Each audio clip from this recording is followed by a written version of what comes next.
Bonjour à tous et bienvenue dans ce Morning Bull Live. Nous sommes le 31 octobre 2022, c'est le jour d'Halloween. Vous pouvez vous déguiser en citrouille et puis on va espérer que le marché va se transformer en quelque chose d'assez sympa une fois qu'il aura digéré ce début de semaine qui est marqué bien évidemment sous le signe de la Fed et puis un tout petit peu aussi sous les signes des chiffres de l'emploi qui seront publiés vendredi. Donc on va passer beaucoup de temps à attendre. Il y aura aussi plein de résultats trimestriels cette semaine, mais on commence par attendre, voir ce que va faire la Fed, parce que vu les derniers chiffres et vu les dernières nouvelles, eh bien on s'attend à un changement d'attitude.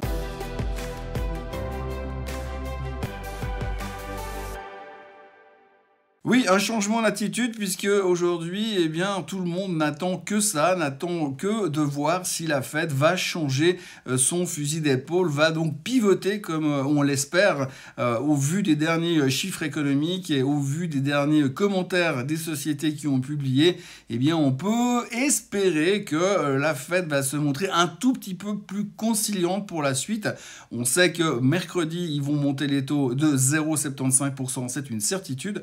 Mais ce qu'on va surtout regarder, écouter plutôt, c'est le discours de M. Powell après cette annonce pour voir ce qu'il va nous sortir concrètement par rapport au futur comportement de la Banque centrale américaine. Alors évidemment, aujourd'hui, on attend clairement un changement dans une direction un peu plus décontractée, avec une notion un peu plus clean au niveau des taux, quelque chose qui laissera supposer qu'il va arrêter de monter aussi agressivement. Si on arrivait à avoir juste l'information comme quoi, au mois de décembre, lors du prochain meeting de la Fed, il risquera de montrer moins les taux que 0,75%. Si on peut arriver à supposer qu'on aura une hausse uniquement de 0,5%, ce serait déjà une super bonne nouvelle et ça voudrait dire qu'il est en train de changer d'attitude. Alors, on se base aussi là-dessus parce qu'il y a pas mal d'autres membres de la Fed qui parlent et qui commencent à montrer qu'ils sont un petit peu anxieux à l'idée de continuer à monter les taux aussi violemment. Il y a beaucoup de gens qui ont parlé ces derniers jours, des économistes aussi, en disant que si on continue à monter trop violemment et trop fort et les taux d'intérêt, on va se retrouver dans une récession assez rapidement et très très violente. Et donc ça commence à faire peur à certaines personnes qui n'ont pas vraiment envie d'être pointées du doigt comme étant les responsables d'une récession aux États-Unis. Même si on sait très bien que la Fed ne fait que de réagir, il est clair que si on part en récession assez rapidement, tout le monde va pointer du doigt M. Powell en disant que c'est de sa faute et c'est à cause de lui que les États-Unis sont en récession. Donc voilà, aujourd'hui on n'attend que ça. On va beaucoup parler que de ça ces 3 prochains jours principalement, parce que pour l'instant c'est un lundi très calme qui s'annonce. Les futurs sont à peine en baisse, mais je veux dire c'est quasiment inchangé pour parler très clairement. Et on a l'impression que on attend simplement de voir ce qui va se passer mercredi soir. Il y aura aussi pas mal de chiffres économiques qui vont sortir quand même aujourd'hui en Europe, entre autres le CPI en Europe et le GDP européen qui sera également publié. Alors ça devrait être relativement élevé puisqu'on a vu la semaine dernière, vendredi, que le CPI en Allemagne était à plus de 11,9% et qu'en France on frise les 7,1%. Donc l'Europe devrait évidemment être relativement élevée également. Donc voilà, pour l'instant c'est un petit lundi matin qui commence avec peu de news. On parle beaucoup de Twitter, beaucoup de la restructuration que M. Elon Musk est en train de mettre en place. On parle aussi du fait que ceux qui ont un compte Twitter vérifié que le petit badge bleu, ils vont devoir probablement payer à terme pour conserver cette qualité sur le réseau social. Donc il est aussi en train de réautoriser ceux qui ont été censurés chez Twitter et il est en train de virer du monde. Ça c'est son occupation du week-end. Et pendant ce temps, on entend aussi à droite à gauche comme quoi Tesla pourrait racheter une participation dans Glencore pour avoir évidemment plus facilement accès à des métaux rares qu'on peut mettre dans les batteries des voitures électriques. Donc on verra un petit peu ce qui va se passer avec cette discussion sur Glencore, mais ça devrait provoquer un petit peu de remous autour de l'action Glencore ces prochains jours. Et puis pour le reste, eh bien c'est très calme avec très peu d'informations ce matin. Les publications trimestrielles, il y en aura toujours un wagon cette semaine, mais ça va commencer sérieusement demain avec des boîtes comme Uber par exemple qui vont publier. En revanche, pour l'instant, en ce début de semaine, il y a quelques publications, mais c'est franchement franchement pas des choses très très importantes.